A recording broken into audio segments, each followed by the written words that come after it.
Φίλες και φίλοι, γεια σας, καλώς ήλθατε στο κανάλι μας. Σήμερα θα παρακολουθήσουμε μαζί τα υλικά και τη διαδικασία για να φτιάξουμε βαρβάρα ή ασουρέ.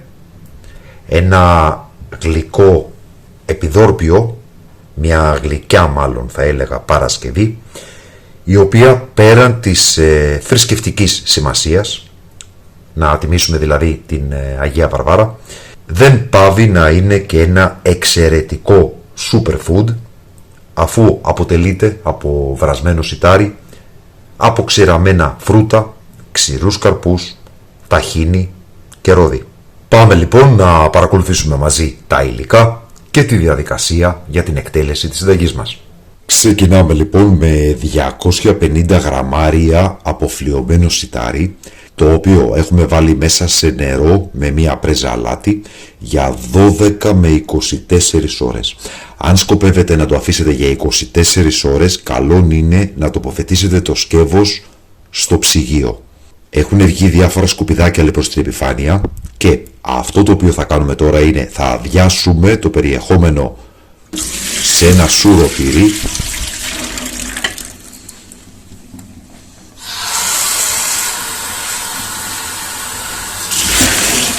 και θα ξεπλύνουμε με άφθονο τρεχούμενο νερό.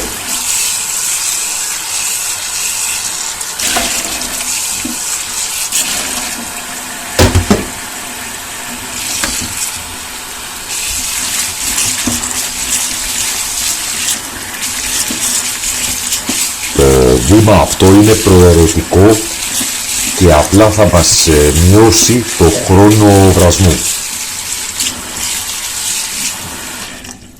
Όπως βλέπετε το σιτάρι έχει φουσκώσει αρκετά. Θα τοποθετήσουμε λοιπόν το σιτάρι μας σε μια κατσαρόλα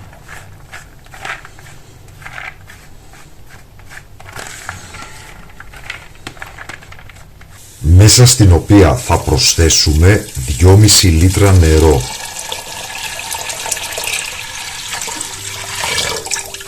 Θα βράσουμε το σιτάρι μας μόλις για 5 λεπτά και θα αδειάσουμε μέσα σε ένα σουρωτήρι, μέσα σε ένα τρυπητό, θα ξεπλύνουμε πάρα πολύ καλά και στη συνέχεια θα τοποθετήσουμε και πάλι στην κατσαρόλα με 1,5 λίτρο νερό, όπου και θα βράσουμε για 1 ώρα με 1 ώρα και 15 λεπτά.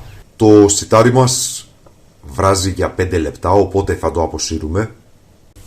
Αδειάζουμε το νερό και με τον τρόπο αυτό απομακρύνουμε τυχόν βρωμίτσες που μπορεί να υπήρχαν παρά το καλό πλύσιμο.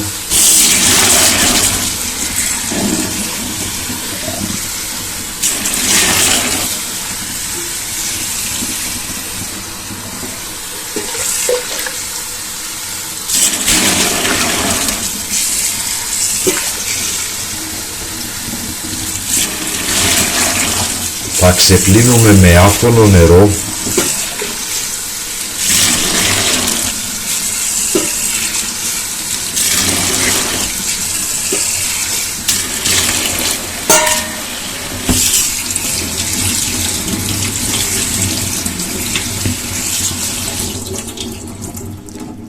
και θα επιστρέψουμε το σιτάρι στην κατσαρόλα.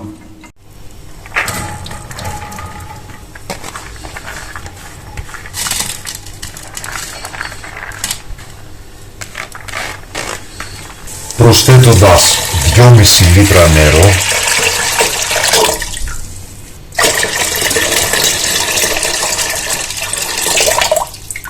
όπου και θα αφήσουμε πλέον να βράσει για 1 ώρα με 1 ώρα και 15 λεπτά.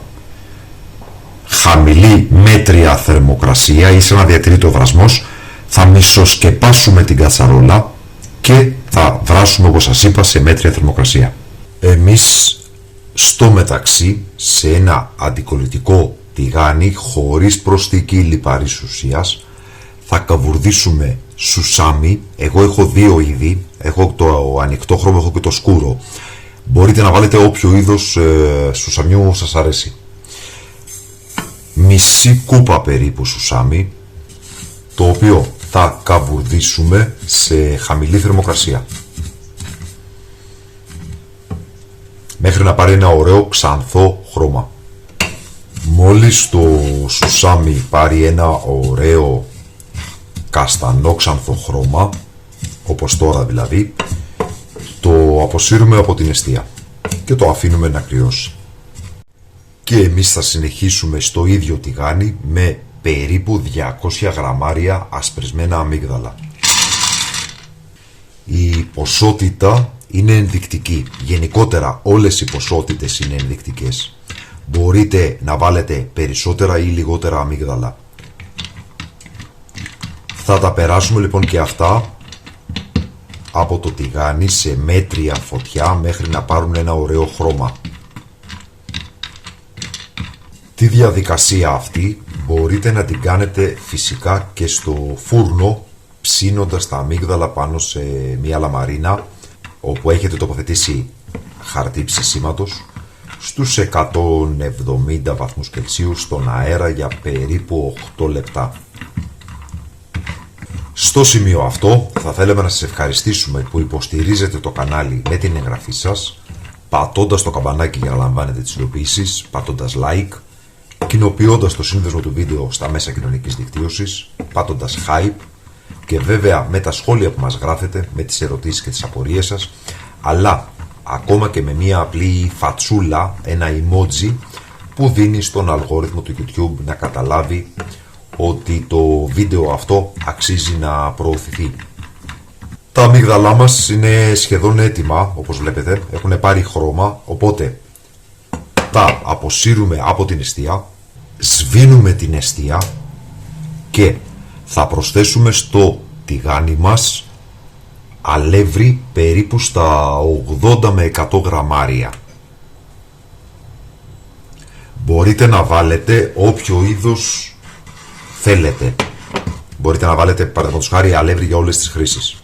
Αλλά για το καλύτερο γευστικό αποτέλεσμα και για πιο πλούσια γεύση προτείνω να χρησιμοποιήσετε το αλεύρι που χρησιμοποιώ και εγώ και είναι το κίτρινο σταρένιο αλεύρι για ζυμωτό ψωμί. Θα δώσει μια πολύ πιο μεστή και πλούσια γεύση στο τελικό αποτέλεσμα. Το τηγάνι έχει ήδη πυρώσει αρκετά, γι' αυτό σας είπα θα σβήσετε την εστία, ειδικά αν είστε αρχαροί, για να μην σας αρπάξει το αλεύρι. Εδώ λοιπόν τώρα θέλει υπομονή, ανακατεύοντας μέχρι να καβουρδιστεί και το αλεύρι. Μπορείτε να αποφύγετε αυτή τη διαδικασία και να χρησιμοποιήσετε ως πικτικό μέσο στο τέλος corn flour. Πολλοί το κάνουν αυτό, αλλά και για λόγους γεύσης αλλά και για λόγους παράδοσης προτιμάμε το αλεύρι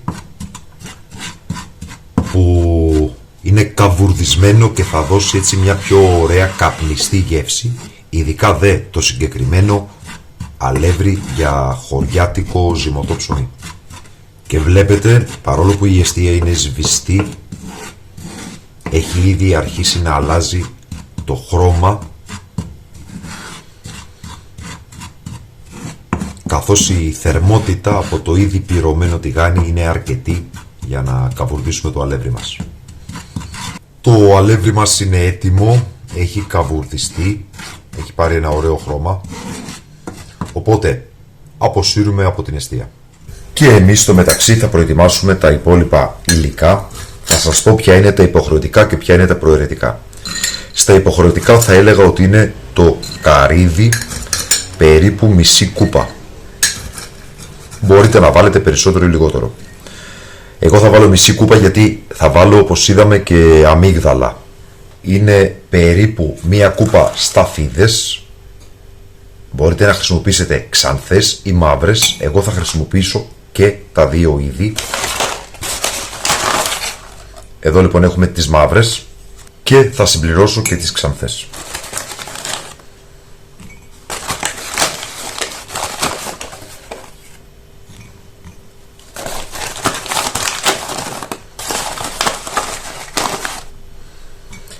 Η μία κούπα Μπορεί εκτός από σταφίδες όμως να περιλαμβάνει και άλλα φρούτα, δηλαδή ξερά σίκα, ξερά δαμάσκηνα, χουρμάδες, βερίκοκα, ό,τι σας αρέσει. Εγώ θα προσθέσω λίγους χουρμάδες. Εδώ λοιπόν έχουμε λίγους χουρμάδες. Θα αφαιρέσουμε τον πυρήνα, το κουκούτσι. Εδώ λοιπόν είναι οι χουρμάδες μας. Αφαιρέσαμε τους πυρήνες και τώρα θα τους ψιλοκόψουμε κατά το δυνατόν.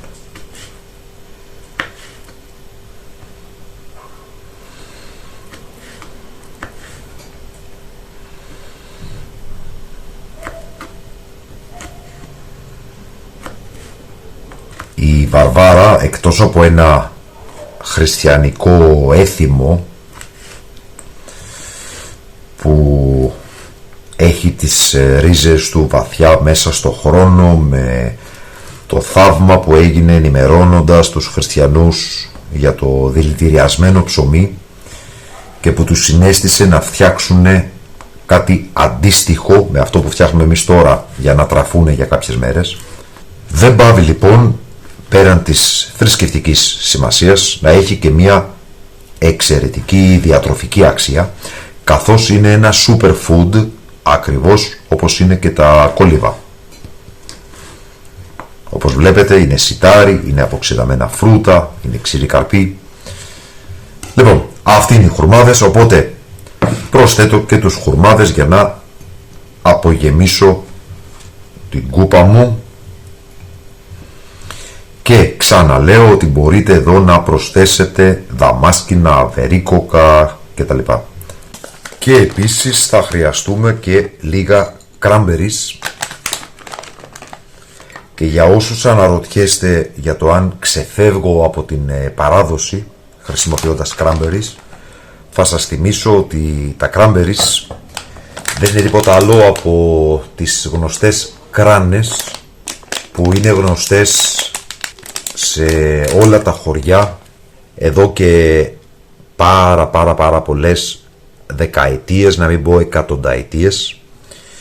Είναι ένα φρούτο, ένας καρπός που φυτρώνει στα δάση της ελληνικής υπαίθρου.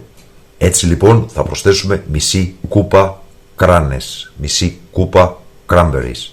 Και σε ό,τι αφορά στα αρωματικά θα χρειαστούμε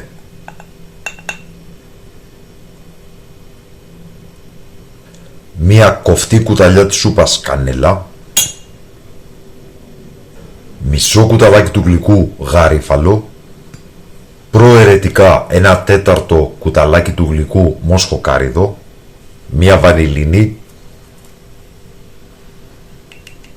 και αν θέλετε να ενισχύσετε ακόμα περισσότερο τη γεύση μπορείτε να προσθέσετε και το ξύσμα από ένα πορτοκάλι ακέρωτο καλά πλυμμένο. Μέσα σε ένα μικρό οικιακό μπλεντεράκι θα βάλουμε τα καβουρδισμένα αμύγδαλα, το καρύδι μας και θα τα χονδροσπάσουμε.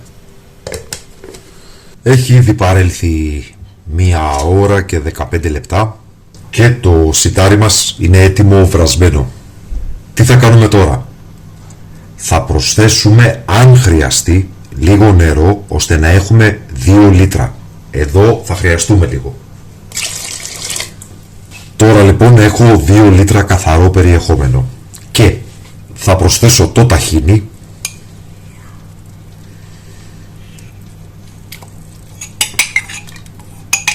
...200 γραμμάρια ζάχαρη, είτε θα βάλετε την λευκή, την κρυσταλλική, την ζάχαρη που χρησιμοποιούμε καθημερινά, ή θα χρησιμοποιήσετε μαύρη ζάχαρη ή και καστανή. Εγώ θα χρησιμοποιήσω καστανή, δίνει καλύτερο γευστικό αποτέλεσμα. Αν δεν έχετε καστανή ζάχαρη στο σπίτι, δεν υπάρχει λόγος να αγοράσετε, κάνει και η απλή λευκή κρυσταλλική. Θα ανακατέψουμε λοιπόν να διαλυθεί η ζάχαρη και το ταχίνι και θα προσθέσουμε τα αποξηραμένα φρούτα, θυμίζω χουρμάδες, σταφίδες ξανθές, σταφίδες μαύρες.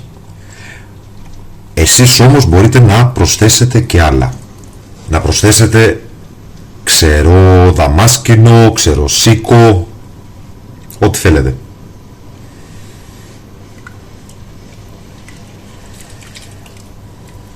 Προσθέτουμε το καβουρδισμένο σουσάμι,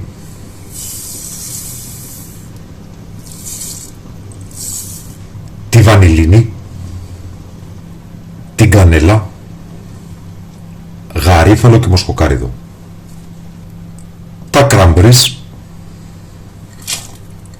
και τους ξηρούς καρπούς. Θυμίζω, εμείς βάζουμε μία κούπα περίπου 200 γραμμάρια αμύγδαλο, και το οποίο έχουμε καβουρδίσει, και μισή κούπα καρύδι, τα οποία τα έχουμε χονδροσπάσει.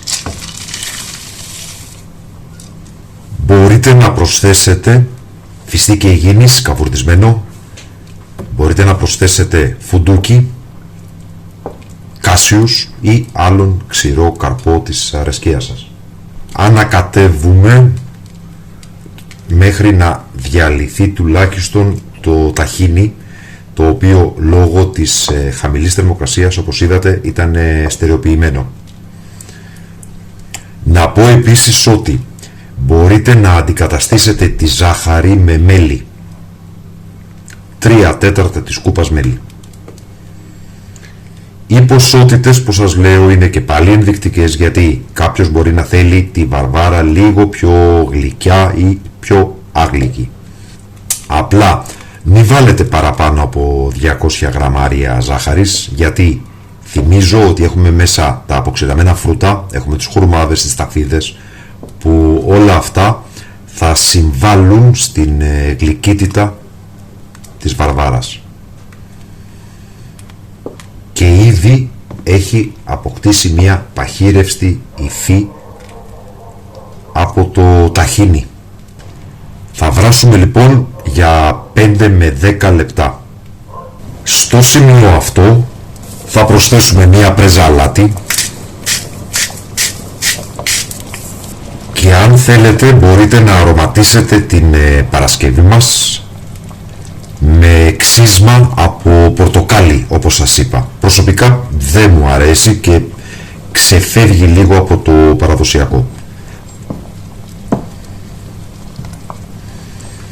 Και μετά από 5 με 10 λεπτά βρασμού θα προσθέσουμε το αλεύρι που καβουρδίσαμε, το οποίο όμως θα το κοσκινήσουμε,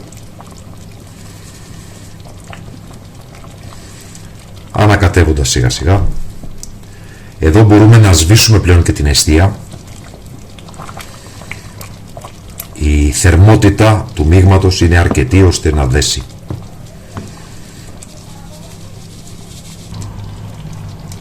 Να τονίσω ότι υπάρχει σε πάρα πολλούς ανθρώπους μια προκατάληψη, μια δυσιδαιμονία, βάσει της οποίας τα υλικά που θα προσθέσουμε στη βαρβάρα πρέπει να είναι μονός αριθμός και μάλιστα πρέπει να είναι 9 ή 11. Πρόκειται, όπως σας είπα, περί δυσιδαιμονίας, περί προκατάληψης.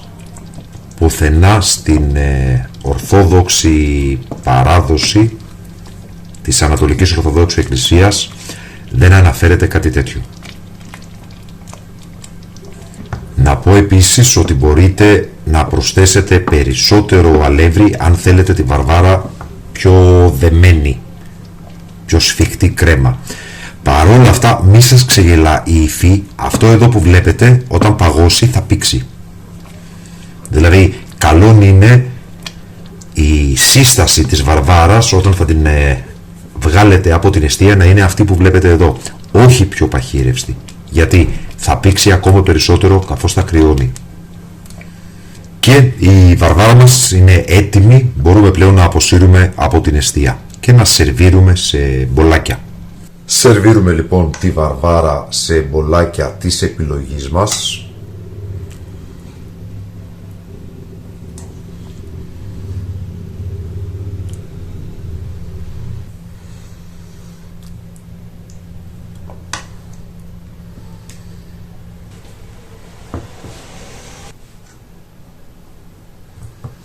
Μπορούμε και σε πύληνα. Μπορούμε τώρα να γαρνίρουμε την βαρβάρα μας με λίγο σουσάμι καβουρδισμένο, προαιρετικό, λίγο καθαρισμένο ρόδι,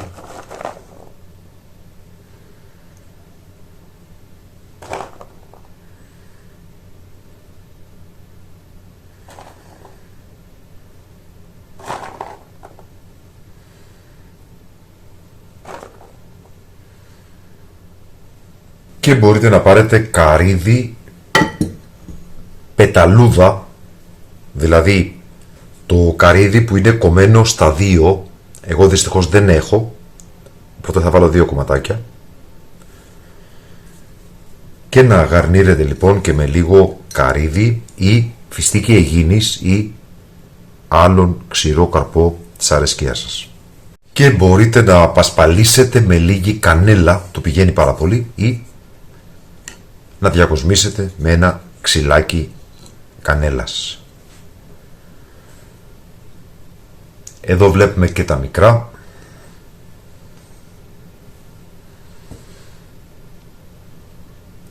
Να δώσω στο σημείο αυτό κάποιες διευκρινήσεις. Πρώτα απ' όλα μπορείτε να σερβίρετε σε μικρά πλαστικά δοχεία μιας χρήσης με καπάκι, αν σκοπεύετε να μοιράσετε τη βαρβάρα στην εκκλησία. Είναι πολύ πιο ωραίο σε μικρά ατομικά, αυτά τα πλαστικά κοκάλινα μπολάκια με το καπάκι τους.